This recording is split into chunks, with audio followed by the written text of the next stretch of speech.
Trump's big, beautiful bill is nothing less than an open attack on the working class, the middle class, and the poor. It's so odious that Republicans had to vote on it at 5 o'clock in the morning so that no one would be watching. Prior to the vote, a lot of Republicans talked big talk, but all but a couple backed down.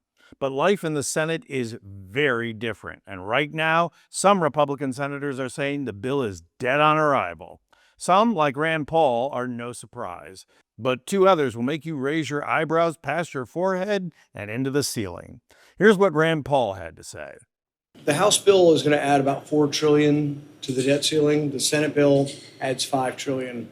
There's nothing fiscally conservative about expanding the debt ceiling more than we've ever done it before. This will be the greatest increase in the debt ceiling ever, and GOP owns this now. The deficit this year will be $2.2 trillion. The GOP owns that now too.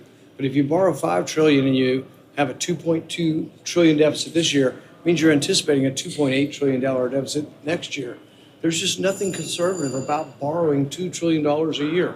People are lost in this. Like, how much are the cuts? 800 billion to 1.5 trillion.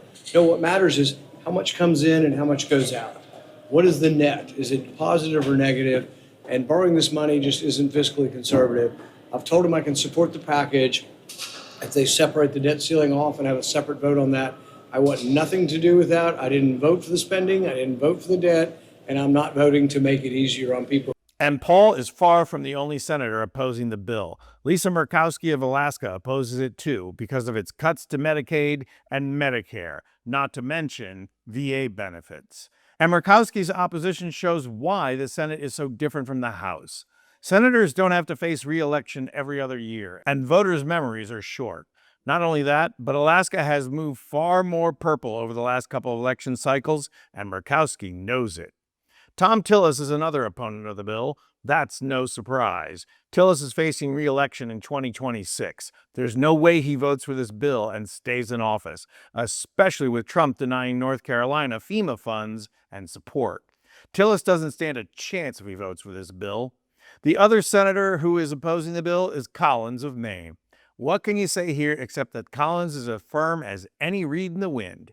But unlike confirmation hearings, which rarely, if ever, have political consequences, this bill is going to hurt rural Maine, and Collins is also facing re-election. So, I think she's learned her lesson. But the two most surprising senators are Josh Hawley from Missouri. I'll tell you one thing, for a guy who serves his corporate masters, Hawley knows how to play both sides of the fence. And right now, he knows Republicans from rural states are on the wrong side of the fence with Trump about everything.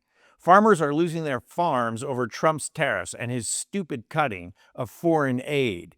They are no longer solid Republicans. And it's telling that Hawley was just up for re-election, so he's not in the same boat as Tillis. So listen to Hawley explain his position and tell me if you recognize him. Yes, both of those things concern me. Number one, I don't want to see any more rural hospitals in Missouri or anywhere else in America go out of business. We've lost too many of them in the state of Missouri, Manu. I don't like the idea of decreasing funding for rural hospitals. I'm worried that the House bill goes way too far in that regard.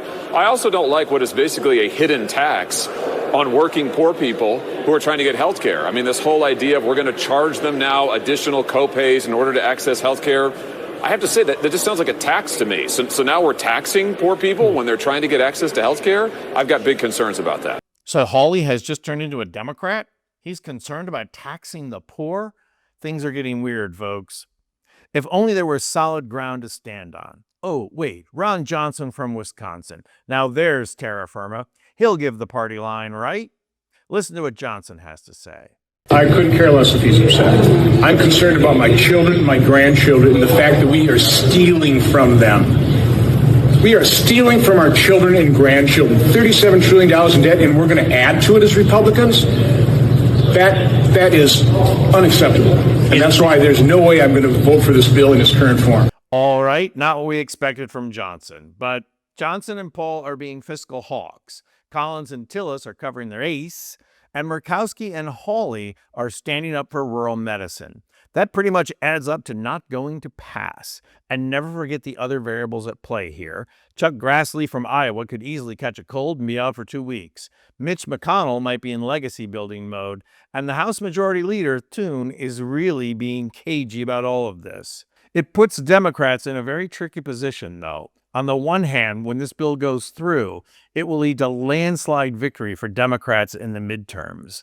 But that comes at a cost to the people that Democrats are dedicated to protecting. The bottom line is that Democrats cannot defeat this bill. We have to depend on Republicans. And who knows, maybe somewhere in that crowd, there's a senator who thinks they can make a name for themselves by going up against Trump.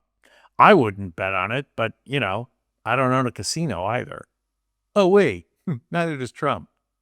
From Rome, Italy, I'm Anthony Vincent Gallo for Occupy Democrats.